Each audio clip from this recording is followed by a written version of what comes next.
And welcome back, footy fans, to another episode of Donnie's Disposal. I'm your host, Coach Donnie Hess here, back with another AFL round review. Holy shnikes, we are 16 rounds now through the AFL season. Where does it go? But we're enjoying the ride, and joining me to go through all of this fun that was round 16 is part of the Chaps Chat Cats podcast. I'm going to make sure I do it correctly, thankfully, even if I have to do it really slow. We have Jake rejoin hopping on the podcast again. Jake, great to see you again, sir. Thanks for inviting me back. It's nice to have a return invite.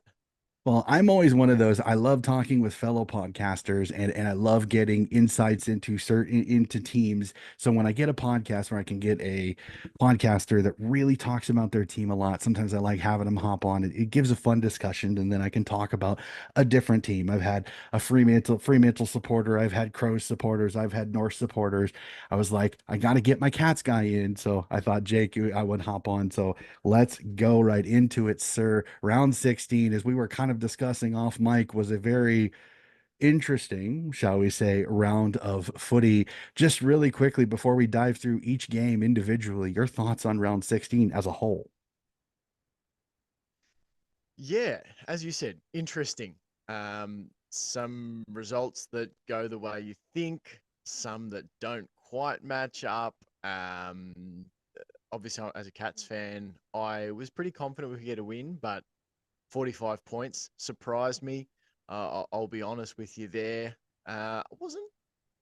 I guess the Dogs and North game stood out as one that I thought that the Dogs would maybe handle a little more comfortably. But then again, going back and watching the highlights of that again this morning, it was never really a result that was in doubt. They just sort of played with their food a bit. Mhm. I think if I was going to pick a team that was the most disappointed with the weekend, I'd be hard to look past Melbourne. Talk about letting one slip on Friday night. That to me was a candidate for most disappointing result of the round for a team. Yeah, I kind of expected Brisbane to win that one. I think this was the game that we really felt Petrarca's loss in this one. But for me, if I had to say disappointing team, it's West Coast Eagles. I mean, I have a friend of mine who's a huge West Coast Eagles supporter. He literally put any of the fans that went to the game should be asking for their money back. Like that's well, I mean, we all got seduced into the Harley Reid show a little bit, and they've kind of gone, they've kind of went back to the means a little bit. So I'm interested to see how West Coast bounces back because that result. Oh, I expected Hawthorn to win it. It's the score that threw me off the most. So, but let's go through it. As you kind of said, we start off the bat with a Friday night footy as the Brisbane Lions get a win on their home turf of the Gabba, 86-81. And this was an intriguing game for me, very back and forth, very up between these two teams. Again, I was I tipped Brisbane because I thought Petrarca's absence, I think, was really going to show in this one. I think they stepped up and played pretty well. I just think they just fell short a little. They just fell short a little bit. Your thoughts on this one? Kicking goals win games, and I think when you have Bailey Fritsch and Harrison Petty combined for 1 goal 7, Hmm. you probably like a lot of other parts of their game. They had 7 tackles, 10 marks between them, 26 touches, but to kick 1 goal 7 is very costly in a game you lose by 5. I mean, Brisbane can say the same thing. They had a number of players kick multiple behinds, but when you look at it, uh, I tuned into this game, I think midway through the third term, might have even been early in the fourth.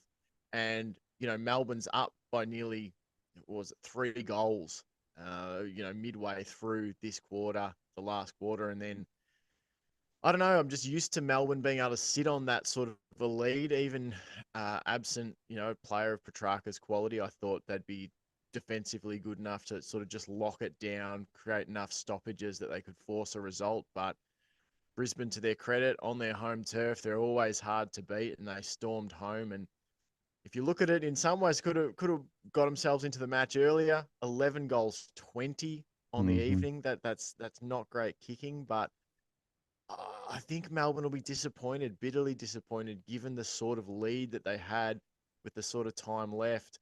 This could have really been a massive 4 points for them, but Brisbane keep marching. Yeah, it's one of those just you kind of went into that fourth quarter going, okay.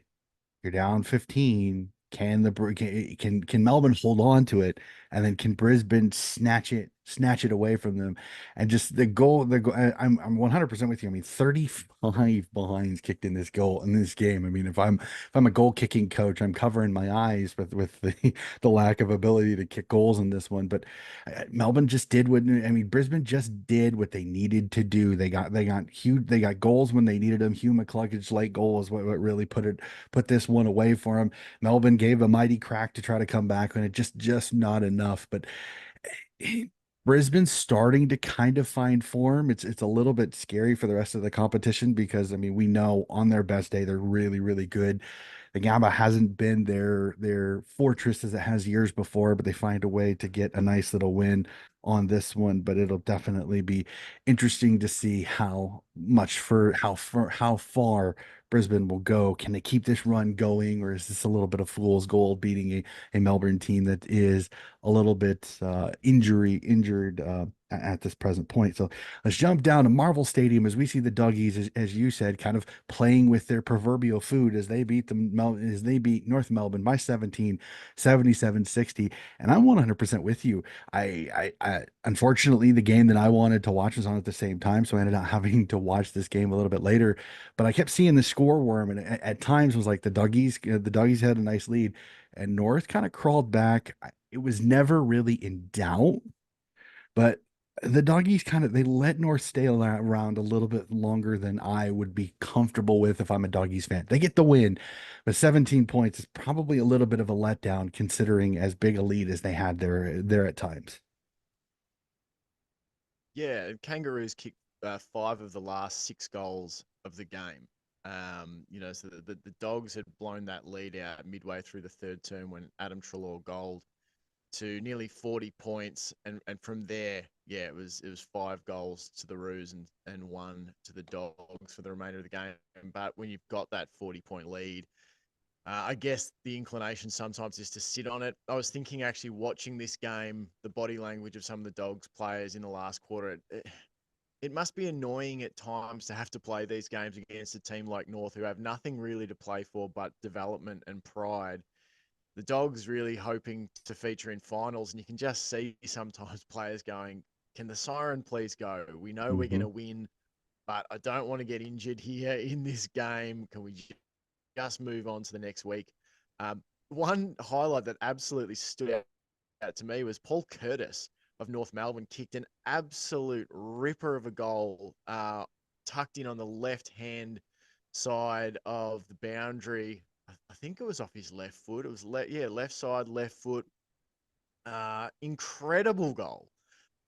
He seems like a really good talent. I can't say that I've watched a lot of North Melbourne this year, but Paul Curtis really flashed something pretty exciting on the weekend. 2 goals, 3 marks, 5 tackles. Yeah, he's shown flashes of brilliance. I know he had one against Sydney where I swear he found a way to keep the ball in play and then kick the goal from the boundary. So he's shown flashes of it. Mm. It's his consistency is I think is something that he really needs to work on. We'll jump to the game that everybody's talking about, and that is Fremantle going to the SCG and knocking off the super hot Swans 99-98. And you look at the score and you think this is a competitive game. I'm going to be honest. I watched every single minute of this game as the Swan supporter that I am. I mean, I will be honest. Fremantle was the better side for the entire game. If Sydney, if Logan McDonald kicks a behind or a goal at the end, it is 4 points or 2 points that they will have stolen because Fremantle was the better side, better through the ruck, better with connection from front to back. They were hitting their targets, they were finding ways to kick goals, and they were much more accurate than they were the first time that these two teams play. As a Swans fan, should they be worried about this? I don't think so. I think this is a good Fremantle team that had a lot to play for. Sydney I think they took their foot off the gas on in a game and it finally bit them. Have they had slow starts? Absolutely. Is this something that now Horst Longmire can literally fling a chair in the locker room, go, "Hey guys, pull your freaking heads in. We can't start like that anymore."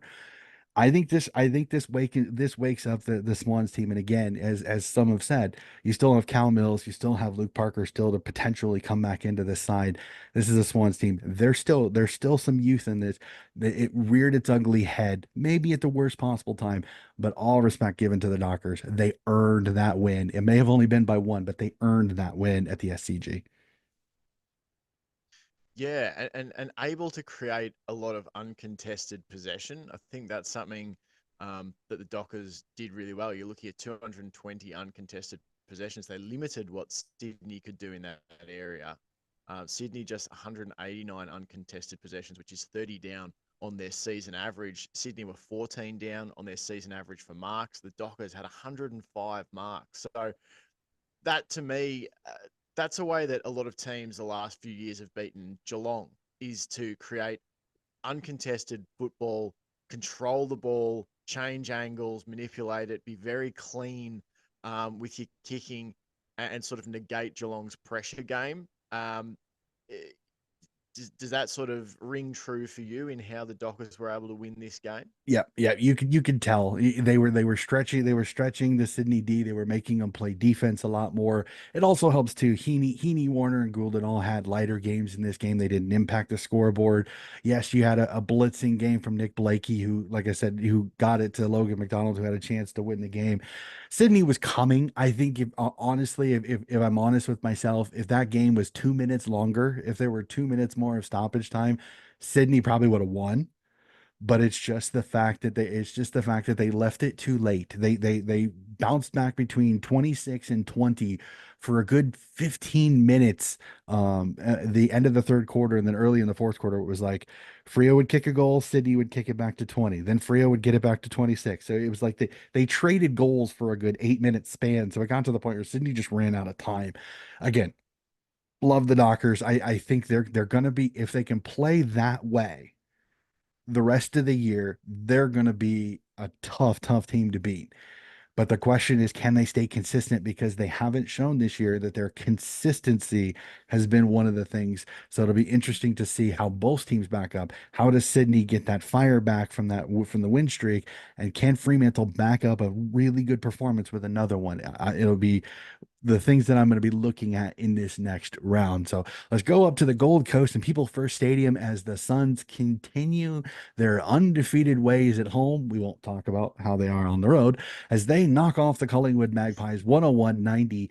And I got to say, this put a smile on my face a little bit because I'm glad that the Suns get a win here, because this was the one home game I had chalked up as a loss, because I thought the Pies, despite their injuries and despite getting some of those healthy guys back, I was worried the Pies would come in with the Magpie army coming. And I have to say, did you see the photos of some of the Gold Coast Suns taking the Mickey out of the Pies fans by wearing helmets with spikes to keep Magpies from swooping? That was That's hilarious. amazing. Love that. Love that. This looked like a really fun game to even be at, like entertaining. It was 14-17, 31 scoring shots to 25, 101 to 90.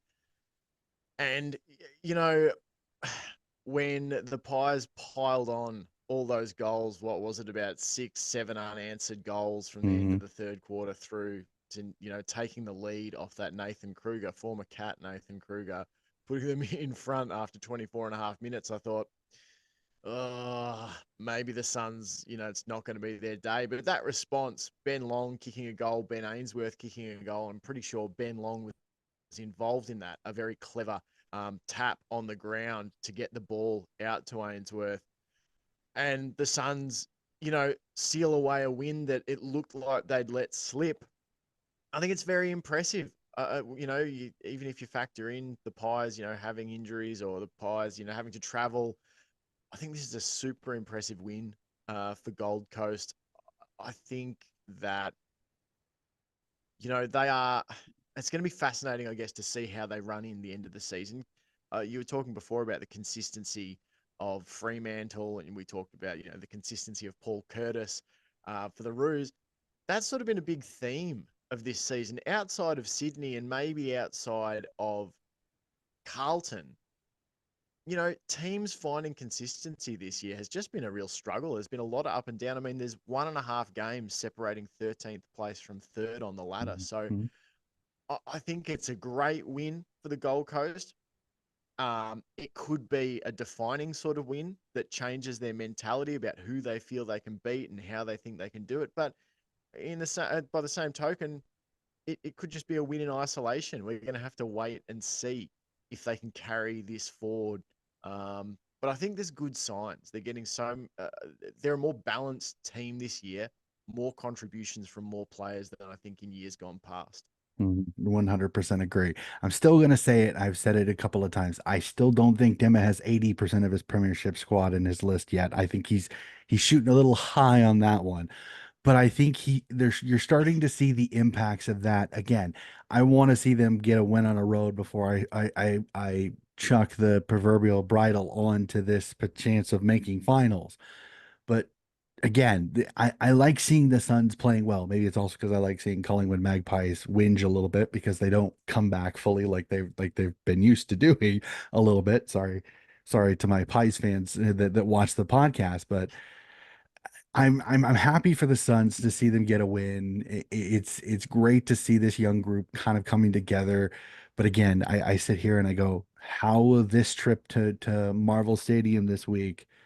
That's going to be the tester. Can they go on the road and get a win? Because right now they go on the road and it's like they forget everything.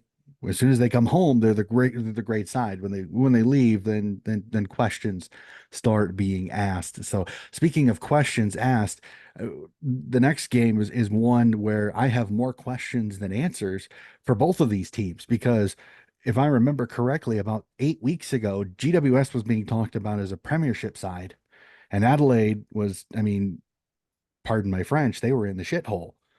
I mean, Yeah. seriously, I did not see this result coming as the Adelaide Crows get a 16-point win, 94-78. And I go, like I said, I start with my questions. Adelaide, where was this in the previous 15 weeks?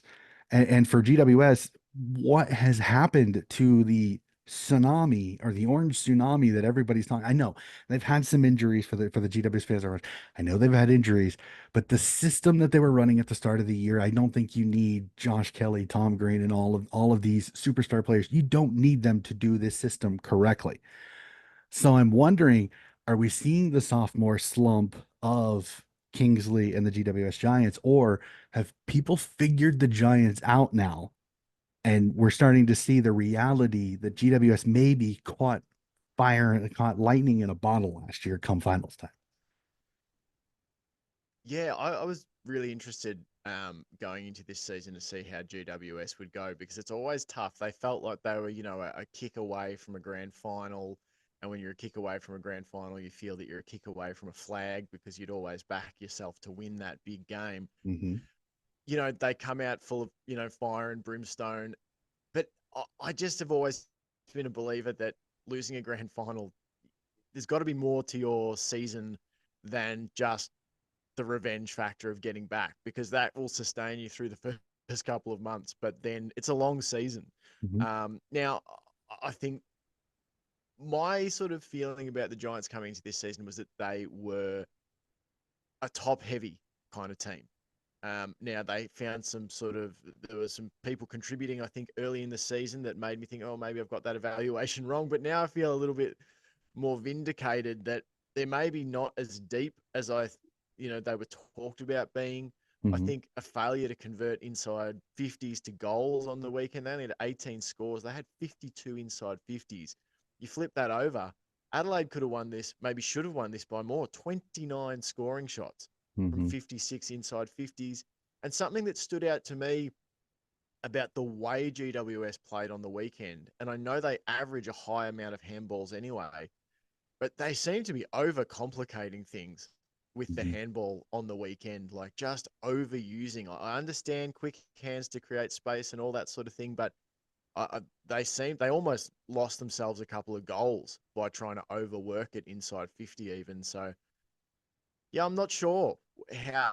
Again, another wait and see. I'm with you. Like we're left with more questions than answers here. Yeah, and I remember watching the highlights a little bit later on this one. I was just like, What? Because I have several Crows supporter friends who I go back and forth with, and it was like I went into this game thinking GWS they'll right the ship. I mean, the Crows are still kind of figuring stuff, and when I saw the final score, it was just like, well, I guess not. It's just very interesting, and it's like you can tell there's happiness in Crows Land, but there's still part of them that are like, okay, should we celebrate this or should we wait until they start until it goes? So it's just both teams kind of are sitting in this weird purgatory of not really, you don't really know what they are. It's really kind of that funky time period of the season where there's only 8 matches left and there's still people with like, okay, what are we? Are we a good team? Are we a bad team? Are we a fake? Are we a pretender? So many questions, unfortunately. We'll jump to the game that I know you were very heavily invested in as your beloved Geelong Cats get a 45-point win over the Essendon Bombers, 105-60. And I kind of sit here and I go, I know that there's going to be some fans that are going to go to it. As the Cats man that you are, and I know I want your honest opinion on this. Is this Bombers team's record inflated? Or did the Cats just have a really good game at just the right time?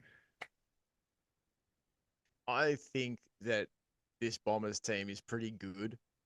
I think they're still developing into their final form, but I don't think that they're. I don't personally like the talk when people say like records are inflated or who have you played, because you can play that game in so many different ways. You can look at Geelong the first 7 weeks, and people said you haven't played anyone. Then we played some teams and lost. But you can look back now at some of those teams that we played in the first 7 weeks. We beat the Bulldogs. The Bulldogs are going pretty well. Mhm, We beat the Crows over in Adelaide. So you can chop it up a variety of ways. I think the Bombers mhm, are a pretty good team. I think their fans should be excited about it. But I also just don't think that Geelong went through a really rough, month and a half, even close to 2 months. mhm, I don't think we've gone away from being a pretty decent team.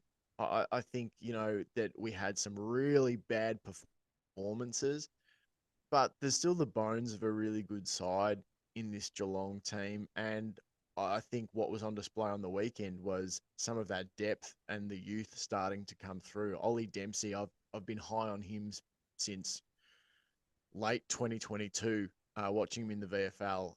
Lawson Humphreys has been an absolute standout in the VFL. And Mitch Nevitt has been working really hard to get back into the team, and they all played really good roles in this game. So I don't think Essendon were overinflated with what they did. I just think um, they came up against a team in Geelong that I think finally put 4 quarters together, um, and were able to play their better footy, which has been it's almost been there, mhm. a number of times in the last couple of months.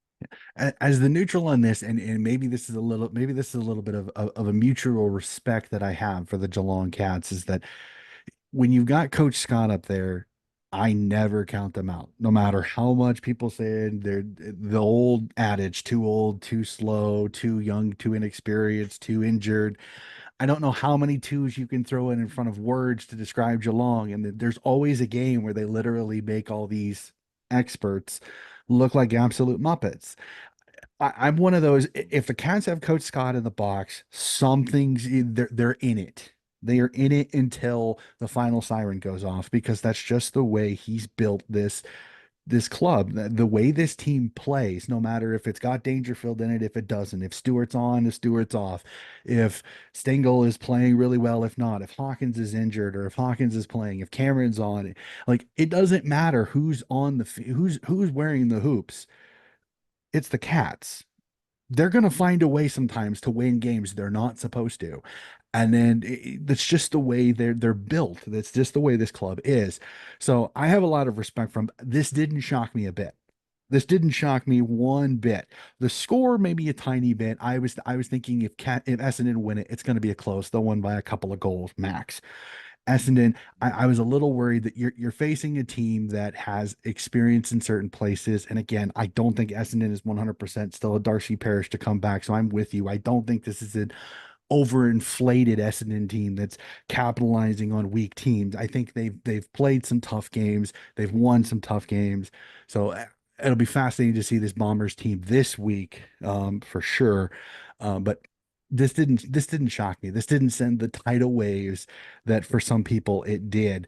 But well, I'm gonna move to Sunday, but I really don't want to because I don't know about you, sir, but I tuned in to this Saints Port Adelaide match because it started at 10 o'clock Saturday night for me, and it's 3 hours of my life I wish I could get back because oh my God, what did I watch? Port Adelaide get the win at Marvel Stadium, but explain to me, sir, what did we watch? Because I'm still trying to figure out was that just a really good defensive game of footy, or was that just a giant cluster? You know what? I think that was Ross Lyon's ideal way of how a football game should go. If Ross Lyon could have every game of Saints footy go like that, he would, except with his team winning. He would win 62-60. I think my comparison to make an NFL comparison of people, Ross Lyon to me is I'm trying to think of his surname. He coached the Titans. Fisher? Jeff Fisher. Yep. Ross Lyon is the Jeff Fisher of the AFL. He wants to go, say 9-7, 7-9, something in there, and every game be 14-13. This was a mess. This was a mess of a game, particularly after half time. Like half time, you get to 6-6, 42 to 6-6, 42. All right.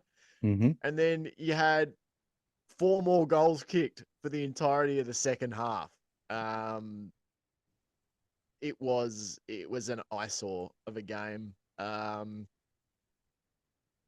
perfect result for me in some ways because it probably means we're one game closer to not having to watch Ross Lyon coach in the AFL in 2025, and we're another win closer to Port Adelaide extending Ken Hinkley for another 3 years or something. So that'd just be perfect from my point of view.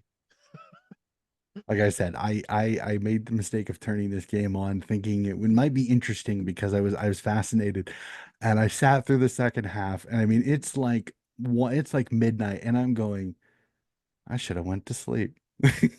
Like I hate to say it, but I really should have. Because it's just oh my God. And I'm like I said, I try to enjoy footy. I try not to complain about coaching. I try not to complain about teams.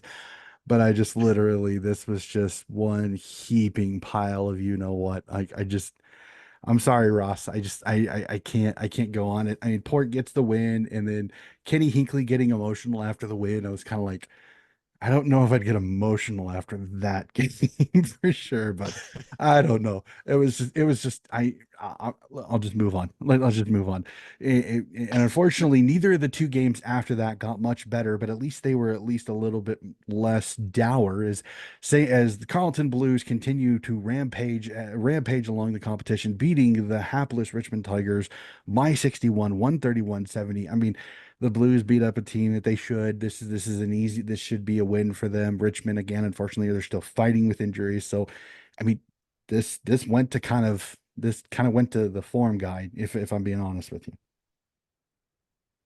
Yeah, I think if I was a Tigers fan, which I'm definitely not, I might take some heart out of the fact that when the Blues pushed this out to 30 points midway through the second quarter, the Tigers actually then kicked five of the next six goals.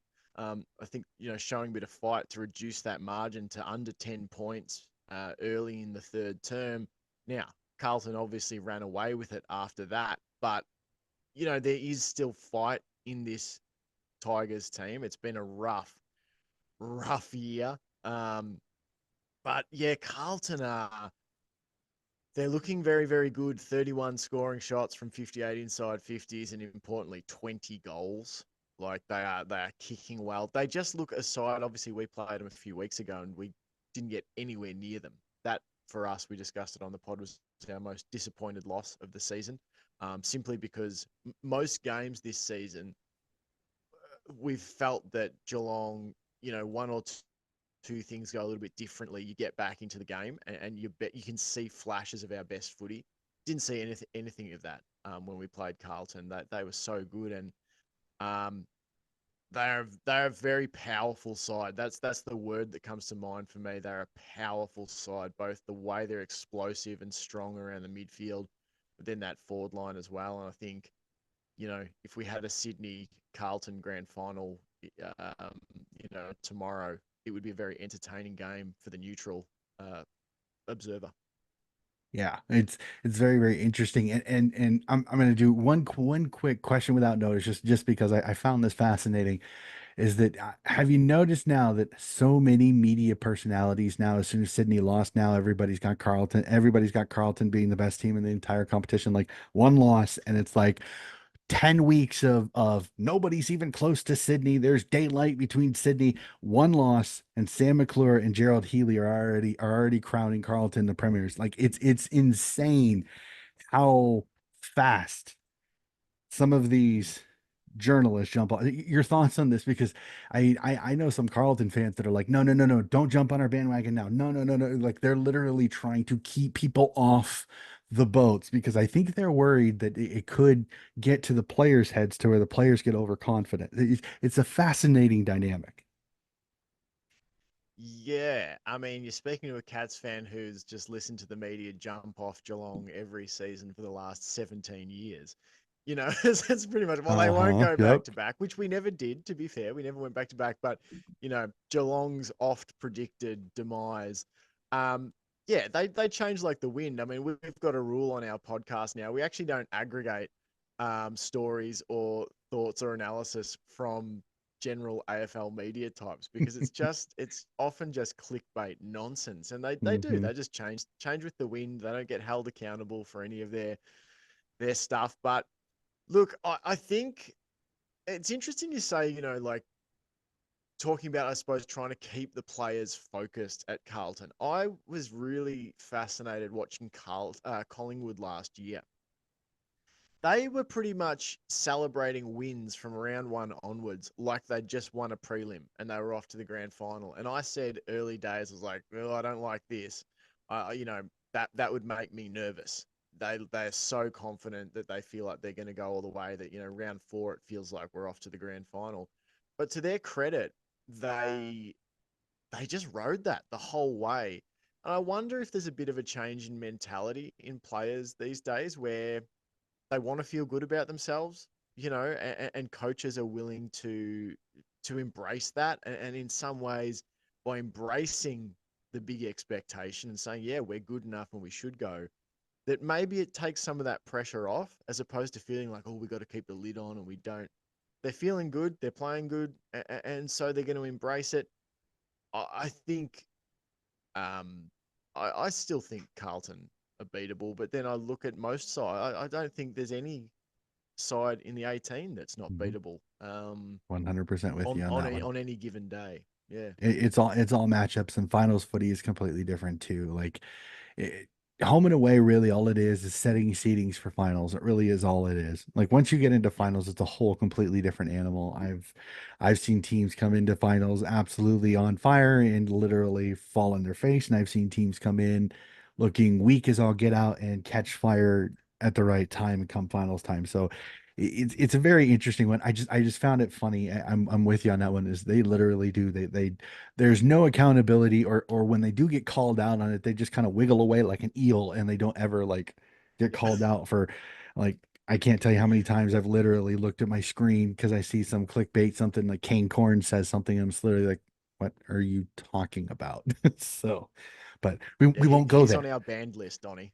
He's on our banned list. We don't talk. We It's don't not talk a cane it's not corns a on our bad pod. that's not a bad thing to be. There are times like I get annoyed with David King sometimes because I think there have been a few times he's commented on games. I'm like, what are you watching? Like what you're talking about, Yeah. what's happening are completely not even close. Like I'll give you one that I complained about a little bit to a few people is the Melbourne Sydney game at the start of the year. I was watching the Fox Footy coverage and he was on and he literally was talking about how Max Gawn was dominating the ruck tap outs for the first quarter. And then they showed the statistics. There was only a one hit out difference between the two. And I'm literally sitting there going, what are you watching? Like, yes, Yeah. he won some of the hitouts at the start of the quarter, yes, but then what happened for the last 10 minutes of the quarter? Brody Grundy took over. I'm like, dude, if you're going to say something at least to make sure that you don't look like an idiot when the statistics come up. So it's like, so reel it in. Sorry about that. I will go. I don't know if I really want to go to this last one, but as a friend of mine from another podcast said, that many that attended this game out west should have asked for their money back, as the Hawthorne Hawks go into Optus Stadium and hand a whooping to the West Coast Eagles by 94 by 61 94 33. I mean, the Hawks, I mean, I know that they're bitter rivals. It's not easy, but you got to compliment them. I mean, coach, they're playing some really good football right now. Yes, they are. They are indeed. They are playing some very good footy. I hate to see it.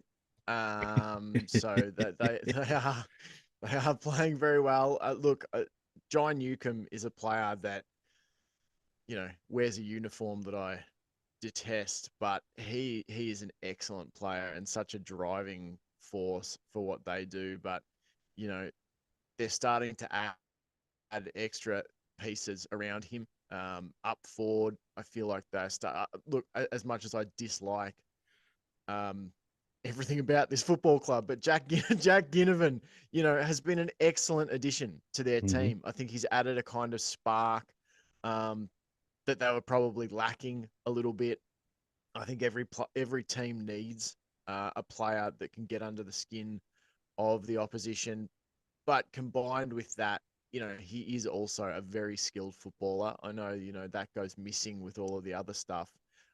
People tend to overlook that, in my opinion. But, game where he has 2 goals from 21 touches, 4 tackles, 344 meters gained, and 3 clearances.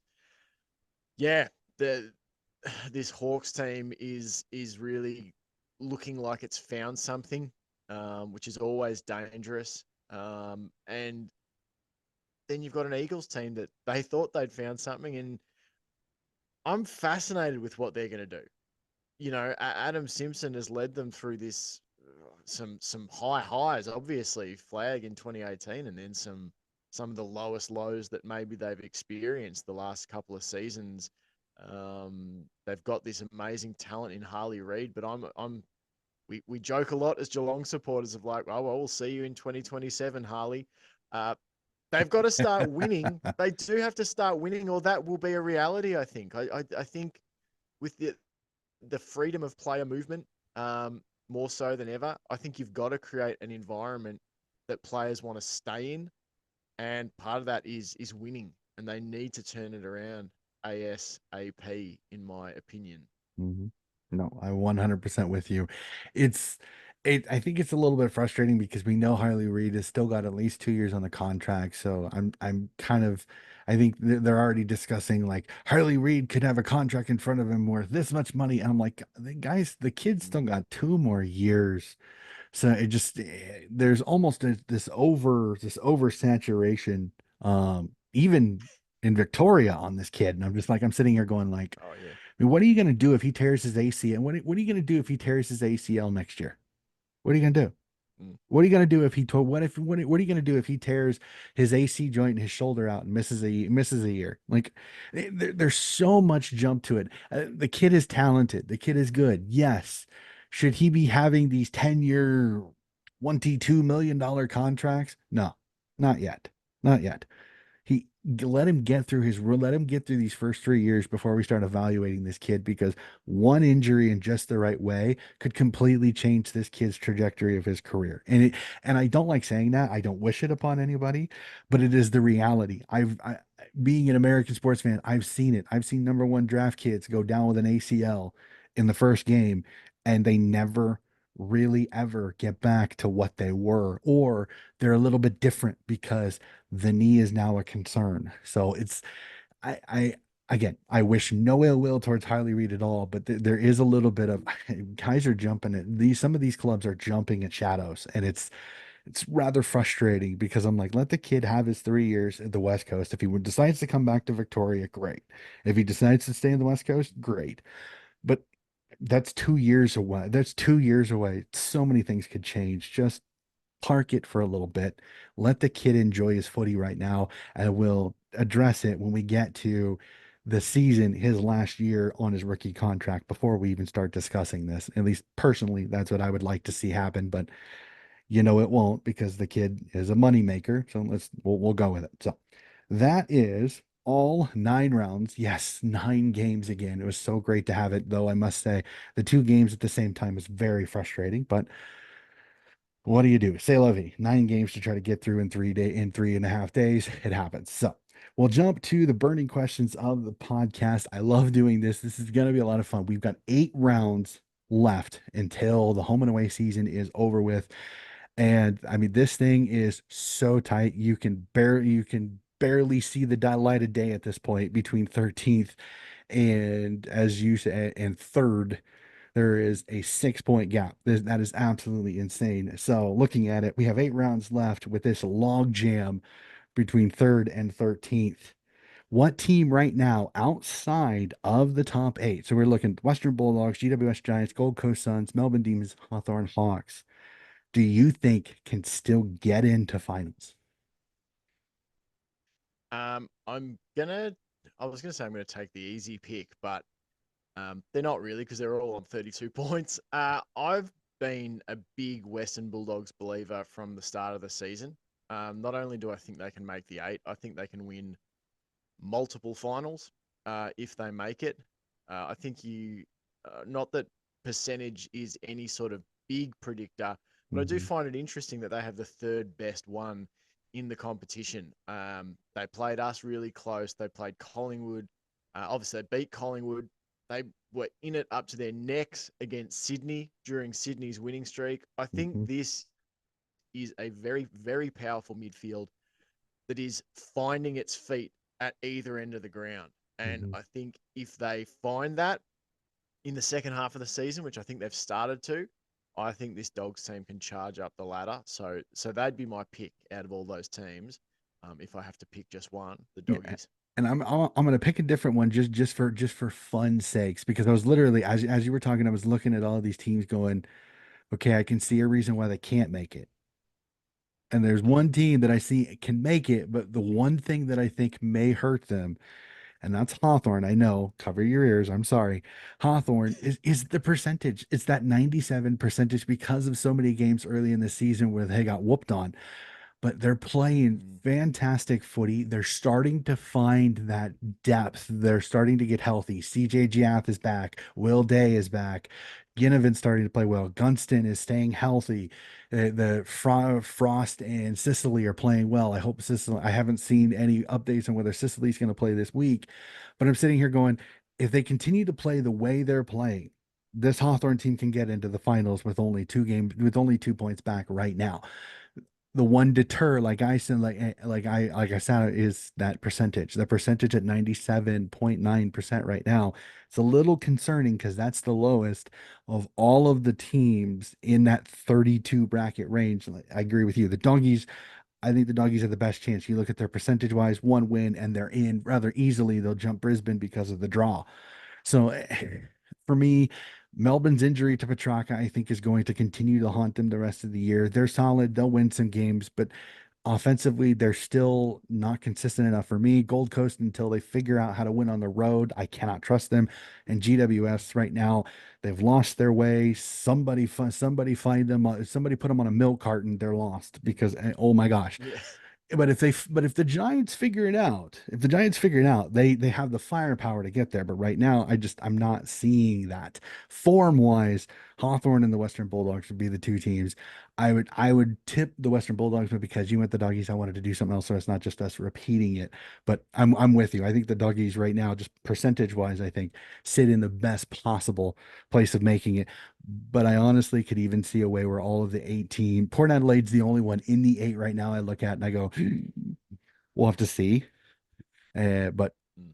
yeah, it's going to be very, very interesting. Like there's going to be so many 8 point games coming up. It's going to be absolutely nuts. So we'll go back to it. Coach will express and coach will continue his pain a little bit As a Geelong supporter, how shocked were you when you saw the result that the Fremantle Dockers knocked off the Swans and ended their winning streak? I wasn't shocked in the sense that I've seen Geelong teams win and win and win, and then you have a loss. Eventually, it happens, and in some ways, the ghosts of 2008. Better for it to happen in round 16. Hmm. And I think there was some promising things even to take out of it from a Sydney perspective on the loss. Obviously, Freo fans will feel really good about it. Freo team will feel really good about it going up to the SCG and winning.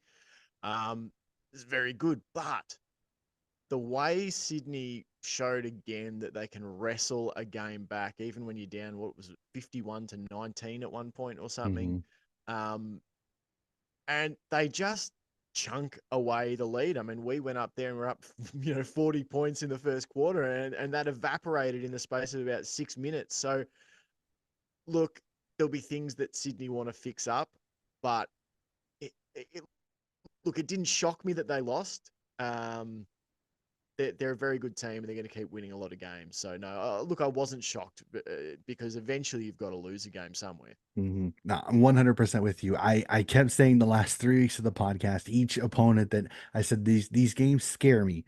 The Western Bulldogs game scared me. They still found a way to get a win. The Carlton game scared the living dickens out of me. We lost that one. The Geelong game scared me. This Fremantle, I said the same thing. I said, these games scare me. I said, there's are good teams. You can't get down as much as they did and come back. Did they come back? Almost.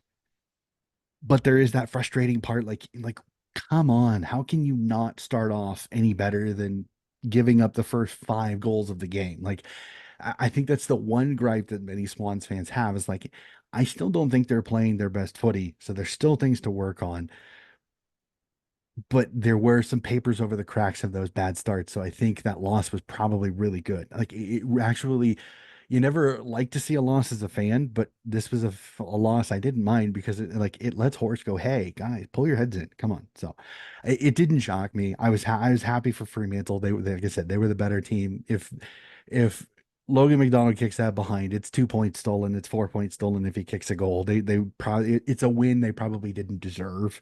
So I didn't mind him missing. It sucks for him, like for his mental health and his confidence. Like it really stinks that it turned out the way it did.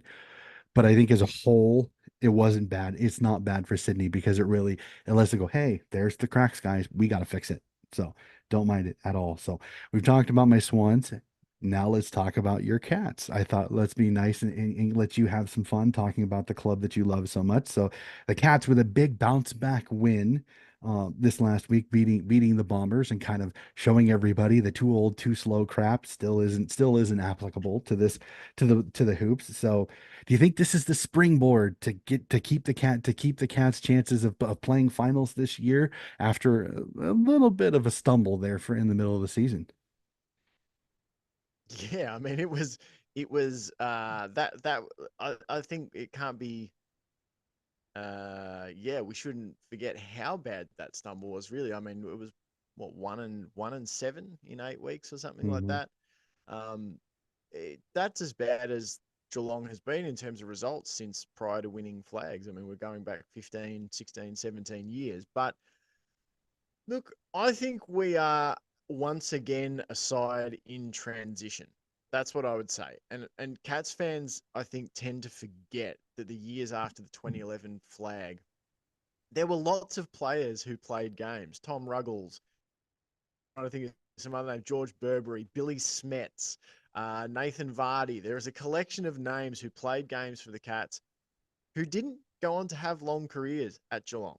Um, and that was a Geelong's transition period. We've had times where Chris Scott has rebuilt the team on the fly. And I think that's what we're undergoing again. The difference at the moment is Dangerfield's at the end part of his career. Selwood's gone. So those guys used to be able to carry the side a lot when you had youngsters in a team. We don't quite have that same luxury now. So I think the results will be a little more varied. I don't see us necessarily going, 18-6 or 17-6 or something this year. But I think I don't know. As to be honest, that's what I would say. I don't know how in contention we can be for the flag. There's a lot of unknowns. I think there's a lot of development that has to happen. I think you've got to get a little bit of luck with injury, like most teams, when they win a flag. I look at our next four games: home against the Hawks, at the G against Collingwood, home against the Dogs, and then down in Tassie against North. I think we need to go 3-1 in that stretch. And if we go, well, I basically think if we go 3-1 in that stretch, we can still make the top four. Hmm. If we go I two and agree with two, you. I'll feel 2-2. I feel pretty good about finals, and 1-3 will be in a real dogfight to even make the eight.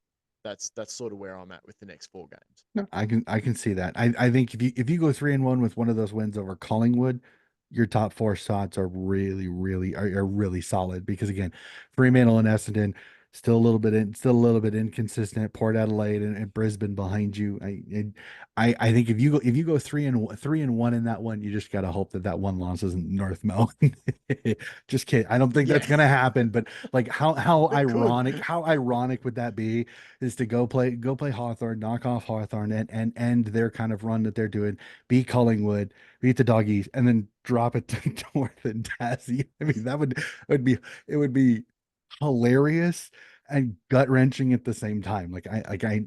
It'd be very interesting. Again, North fans, I love you, but I have to say that how crazy would that be if that were to happen? I don't think that that's the way it's going to happen. But I mean, that would be kind of nuts if that happened. I'm 100% with you. I think their top four chances, this is the make or break it if they want to make top four. If you get out of this stretch 3-1, 4-0, really good. 2-2, little iffy depending on who the two that you beat. If you beat Collingwood, I think it's a little bit better than if you lose to Collingwood and say beat the Hawks and the Doggies because both those teams are out where Collingwood isn't. So it'll be a fun one. I the Cats are always a must watch for me. I love the way they go about it. So it'll be a lot of fun. So that's it for the burning questions. We will move on to the little part of the podcast I take over just the tiniest bit, but trust me, we will still make sure to get our co-host involved. So we do the team of the week, which I do every week. We'll start on the defensive side of the field. We start off with our fullbacks with Jeremy Howe. I moved him to a fullback. I know he's halfback, but I wanted to do it. So live with it, please, ladies and gentlemen that are watching it. Adelaide's Mitch Hinge and St. Kilda's Cal Wilkie. The halfback line sees Sydney's Nick Blakey, Norris Harry Sheasel, and Gold Coast Sam Flanders. On the wings, we see Ben Ainsworth of the Gold Coast Suns and Dylan Moore of the Hawthorn Hawks. In the centers, we see Nick Dacos of the Collingwood Magpies, GWS's Josh Kelly, and Carlton's Sam Walsh. In the ruck, we see Rowan Marshall of the St. Kilda Saints. On the half forward line, we see Keziah Pickett of the Melbourne Demons, GWS's Toby Green, and Fremantle's Sam Sturt. On the full forward line, we see Orazio Fantasia from the Carlton Blues, Adelaide's Darcy Fogarty, and Gold Coast Ben King. We move to the bench. We have a defender, Ruckman, a midfielder, and a forward. Defender, Jeremy McGovern of the West Coast Eagles. The ruck is North Tristan Geary. The midfielder is Geelong's Ollie Dempsey, and the forward is the Western Bulldogs Cody Waitman. I had to get Ollie in there. He had an incredible game. I wanted to be sure. And then every single midfielder that I just mentioned all kicked 2 goals. So I was like sitting there going, oh no, is Ollie going to fall out because of so many that it all kicked 2 goals? But he got in there. So I at least had one Cats person with a Cats guy on the podcast. Your thoughts really quickly of the team of the week. I like it. I mean, I can't argue with any of those. I'll say I don't watch a lot of like Collingwood games. I'll admit I don't. Just with the podcast, even I have to watch generally 3 or 4 Cats games on any given weekend because I cover the two VFL sides as well, Yep. the VFL men's and women's. So it doesn't always leave me some room. But my goodness, some of the stuff that Dacos was doing against Gold Coast, he is remarkable. Like Hmm. I know there's a lot of debate about him, and everyone wants to put him in the greatest of all time conversation already. But what I will say as a Cats fan, watching him, he's pretty remarkable. He's very special. Um, He so the he elusiveness in close space is Yeah, nuts. he's one of those players that you absolutely adore because from what everything that I hear, he's a good kid. He's a good kid, good head on his shoulders. but he's on a club that if most people in Australia are honest, you get sick of it after a while. He's so good, it's almost annoying. No, he's an absolutely incredible. He's so much fun to watch. I agree with you. He's like an eel. You just can't get a hold of him. Like you just want that one time to just see the little shit get lit up. Just one time. Just one time. Just to shut the Collingwood fans up. But every time I think it's possible, he does some little wiggly eel move and finds a way and just doesn't get touched. It's absolutely hilarious to me. But I don't know. I'm 100% with you.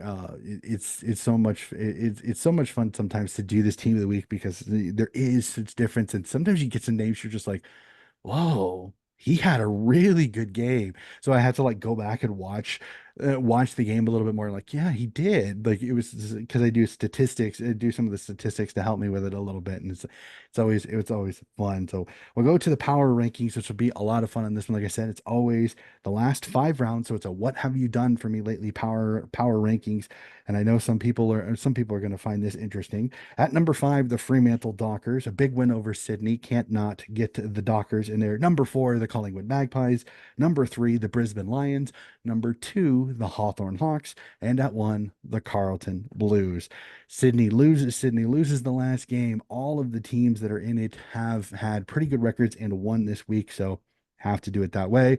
If I had to do 6 through 10, Sydney would most likely be 6, but I'll be honest on that one. Kind of stinks to pull Sydney out from number 1, but when you lose, you fall out of the rankings. So that is it for power rankings. We go to the fun part. We are recording this very early in the week, so teams have not come out yet. The injury report just came out a little over 12 hours ago, but we will do tips. We will tip round 17. We are at, holy shnikes, we are on round 17 already. And we are welcomed with a fantastic one as the MCG sees the rematch of the Anzac Day game as we see Collingwood v Essendon 6v4, a draw last time. What do you like in this one? I think the Bombers respond and get a win. I think they stand up to be counted. They would be disappointed with how they got beaten last week. Um, I think they land a pretty big blow on one of their biggest rivals in a very close game, mind you. As much as I would love that, I'm going to go the other way. I'm going to tip Carlton. I mean Collingwood. Oh boy, there's a huge one. Sorry. Comment section. Don't want to. Let's not start a fight. Collingwood Magpies get this one done. They're so good. They played into close. They're so used to playing in close games. Essendon is still kind of getting their feet wet with the big boys a little bit. I think the Pies figured out a few of the things they didn't do on Anzac Day weekend. I think the Pies win this one.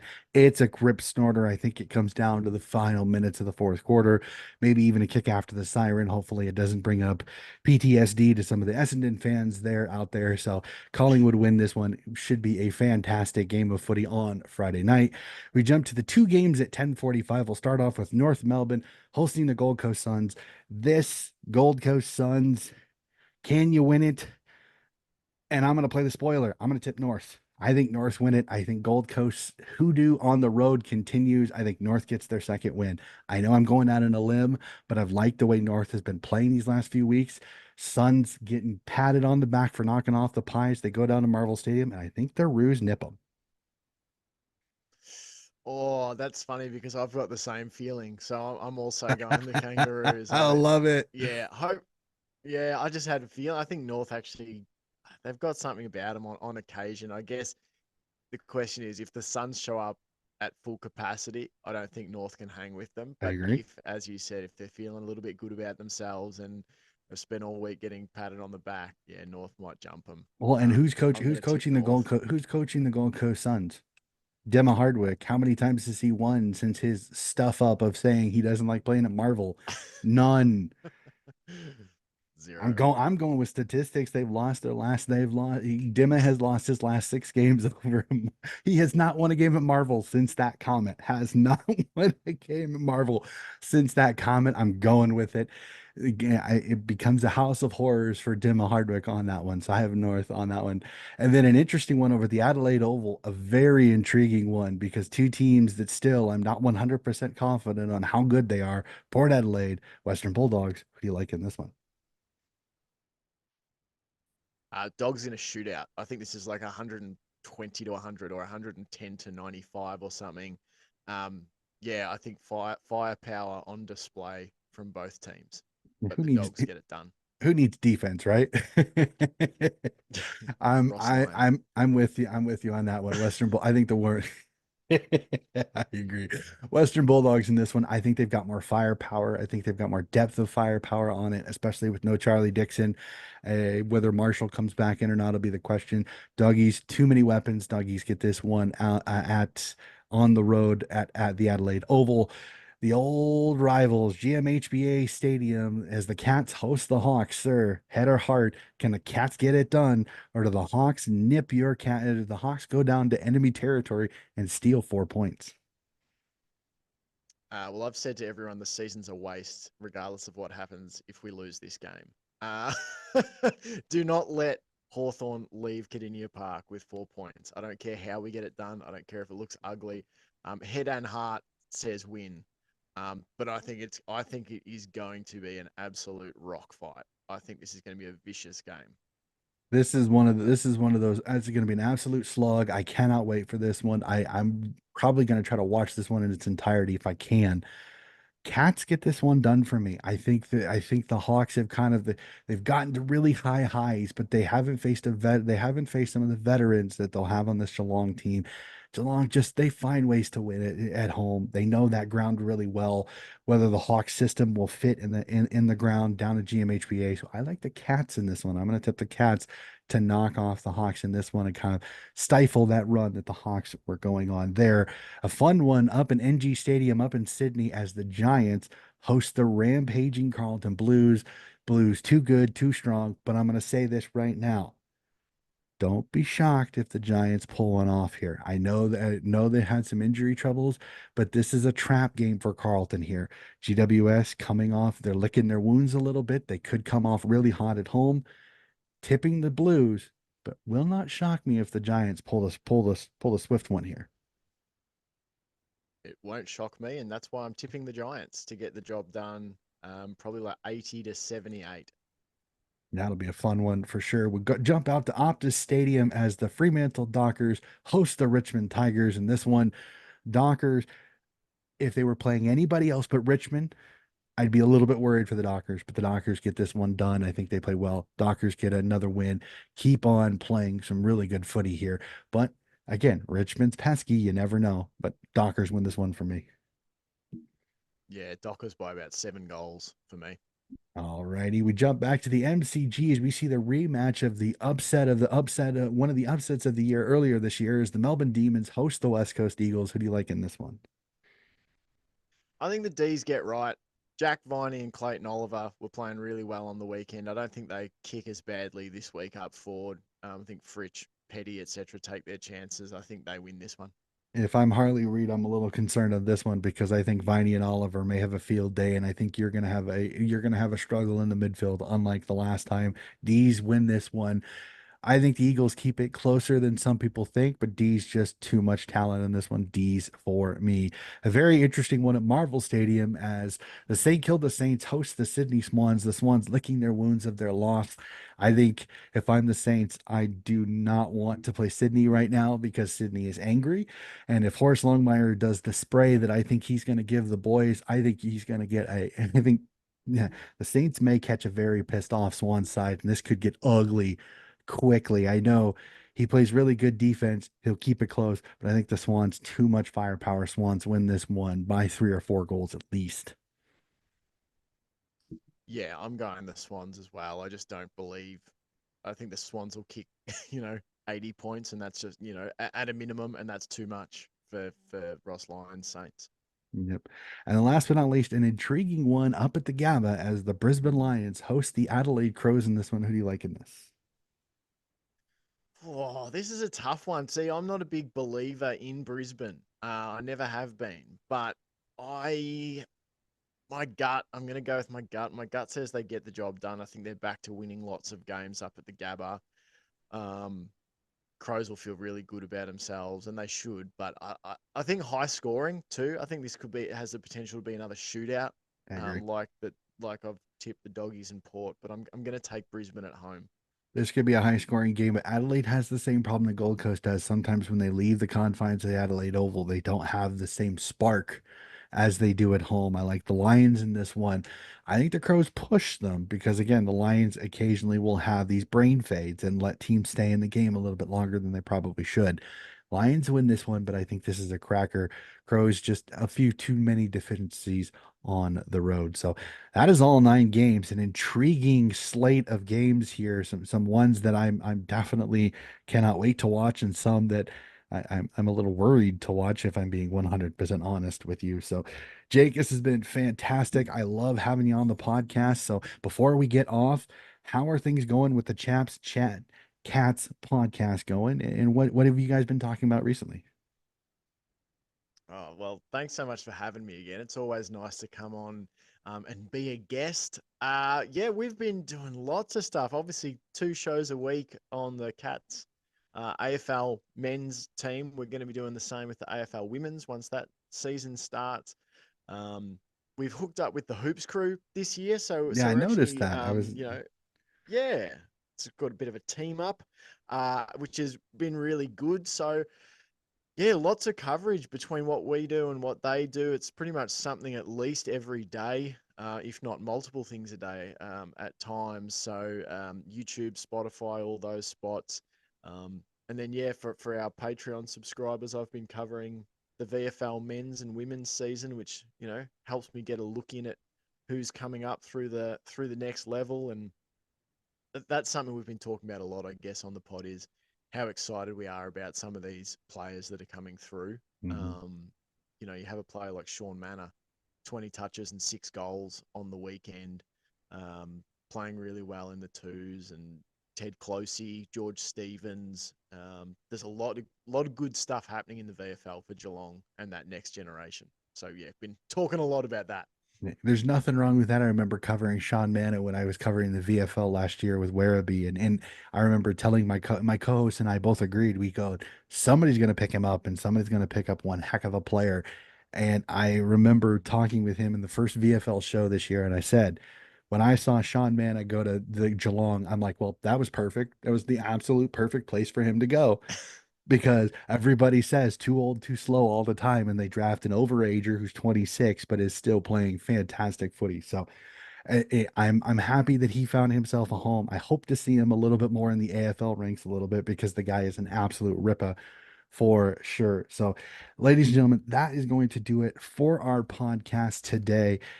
As always, thank you, Jake, for hopping on. It's always been fantastic talking footy with you. I love getting a cat's perspective on it. I know I've got a couple of huge cat fans up here who I go back and forth with, and always respect the cats. I think the cats and the swans have a lot of similarities when it comes to how they run their clubs. So it's always great to see another club doing it the same way. It's fantastic. So that'll do it for the podcast. Again, keep an eye out more interviews, VFL, Waffle, and Sandful. We have grand finals to cover very soon for all of the state women's competitions. Cannot wait to celebrate some premierships.